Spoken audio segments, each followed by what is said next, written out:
Mapagpalang araw po sa ating lahat. Kumbati General po ang inyong kaantingero. Kung bago pa lang po kayo sa aking munting YouTube channel, sana na po paki-like, share, subscribe. Maraming salamat po. Nagkasama po tayo ngayon mga kantingero ng isang gawa mula sa baon ng niyog na walang mata o libon, mismong harapan at likuran at ang kanyang parte ng katawan. Nilagay ngayon, narito po ang ating pagkasa sa baon ng niyog na walang mata, kung tawagin sa amin dito ay libon. Ito pa po ang iba nating mga baon na hindi pa po natin na ikasa. Yan po sa hindi pa natin siya na grind o naliha. Sabi kasi ng iba, nawawala daw yung mata kasi ginagayin natin o nililiha. Nililinisan po natin mga kantingero. Kung inyo pong pagmasdan, talaga pong wala pong mata ito. At ito ang kanyang puwitan. Tapos mga kantingero, yung mga baon ng niyog na may mata, kahit anong grinder o liha ang gagawin nyo, talagang lalabas at lalabas ang kanyang mata kasi butas po yan mga kantingero. Tapos ito pong atin ay legit at pure baon na walang mata po ating ginagawa. Kaya ganito ng resulta pag atin na pong nilinis. Iyan po. Dapat sana dito tutubo ang kanyang mata at kanyang bibigan yung saan lalabas ang sibol ng niyog. Kung ito wala talaga itong mata. Ito naman kanyang likuran. Yan, at ang ating nilagay dito mga kantingero ay yung isa sa mga tested na rin namin formula, tinatawag na 777 o formula ng ating Panginoong Jesucristo na tinatawag na The Mesias o ang kanyang Hebrew name na Yod-He Waw-He. Ang ibig sabihin sa English ay Yahweh o ating nilagay sa mismong harapan at likuran. At sa parte naman ng katawan ng baon mga kantingero, ito ating nilalagay. Ito parte ito ng baon ng niyog na walang mata. Ang nilalagay po natin dito mga kantingero ay yung formula na kung tinatawag sa amin dito sa Mindanao ay diskomunyon. Kung diskomunyon mga kantingero, ito ay mabisang pagontra sa mga taong inggit, galit at may masamang intensyon sa iyo. Sapagkat pag sinasabi diskomunyon, ang mga taong nainggit sa iyo, galit o may masamang tangka ay kakastiguhin ng espiritual. Kumbaga may maranasan silang parusa mula sa espiritual.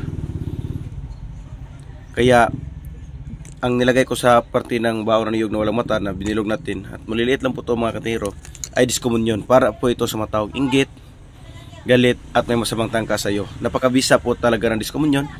Lalo na dito sa Mindanao, alam nila na ang diskomunyon ay isa sa kinakatakutan ng mga masamang tao noon pag ginagamit ito ng mga antingero. Ang diskomunyon ito. Tapos ito ay mabisang dipinsa naman ang 777 dito natin inilagay sa mismong harapan at likuran ng baon ng niyog na walang mata. Ito po ang kanyang harapan at ang likuran at ito naman ang parte ng katawan ng baon ng niyog na walang mata.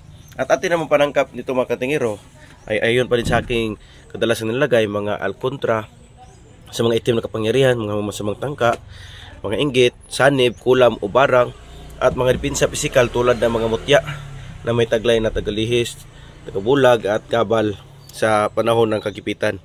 At ang mga kahoyng girero kung saan tinatawag na kahoy San Miguel, Diyos Amahan, kahoyng tagnipas, kahoyng panipas, at mga bagakay na libon. Ayan po ang ating nilalagay mga kantingero sa ating kakasa ngayon. Ito po ay mula sa baon ng niyog na walang mata, kung tawagin ay libon. Ito po kita ulit. Ito po ang tinatawag na libon. Yan po ang kanyang harapan at ang kanyang likuran. Hindi pa po yan nalinis. Tignan niyo po, wala po talaga yung mata. Kukuha tayo ng baon na may mata. Ito po ang baon na may mata. Isang mata lamang ito, isang bibig.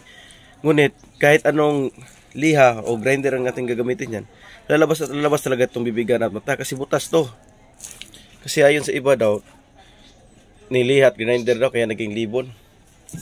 Ayan, hindi pa nga yan na galaw. Wala talaga yung mata mga kaantingero. Tunay na bulag na bao. Okay mga kaantingero, magkakasar po tayo ng baon ng niyog na walang mata. At mamaya papakita ko po paglalagyan na ito ng epoxy at mga iba't ibang mutya at perturis galing kalikasan na binubuo ng 27 ang ating inilagay dito na sangkap. Okay mga kaantingero, abangan nyo lang po. Ayan na po mga kaantingero, nailagay na po natin ang mga mutya at perturis galing kalikasan at hindi po natin yan tinipid. Talagang siksik po yan sa laman ng mga mutya at perturis galing kalikasan. Kung inyo pong mapapansin, kargado-kargado na po yan ng mga mutya at perturis galing kalikasan. At hindi pa dyan nagtatapos mga kantingero. Bago ko yan ipaglapat, bubudburan ko muna yan itong mga kahoyng girero at panghuli itong kahoy, dahong tinatawag naming dahong Diyos Ama. isang uri ng dahon ng kabal o dahong kunat. Ngunit ito pa ang ating bubudbud bago yan ipaglapat. Yan po ang ating paggawa ng mga tinatawag na higimat o anting-anting dito sa Mindanao mga kantingero, na talagang sinusulit po natin at talagang maganda po ang ating mga mutya at bertudis galing kalikasan, sapagkat dito po kadalasan sa Mindanao nakukuha ay ang mga sangkap na magagandang ilagay sa bao o sa anumang gagawing mga dipinsa. Okay mga kantingero? At ito na ang kabuuhang sangkap niya mga kantingero. Yan, nailagay na natin yung mga kahoyng giriro at kunting dahon ng Diyos Ama. Yan po. At okay na yan mga kantingero. Mamaya ipakita ko na po pag nailapat na yan. At may gagawin na lang po tayo diyang ritual para sa panapos ito mga kantingero. Okay mga kantingero? Ito na po lahat. Natapos na po natin. Ito yung mismong harapan ng kanyang likuran. Dalawa. Yan. Maliliit lamang po. Tapos itong parte ng katawan kung saan natin nilagay ang testamento na diskomunyon. Ang nakapaloob nito at itong mga mutya at bertudis galing kalikasan. Ito na po lahat ng ating nagawa o nikasa mga kantingero. May last na lang ritual niyan at okay na yan. Okay mga kantingero. So again, ito po muli pala si Combat General. Ano sasabi mo pagpalang araw sa ating lahat and God bless everyone.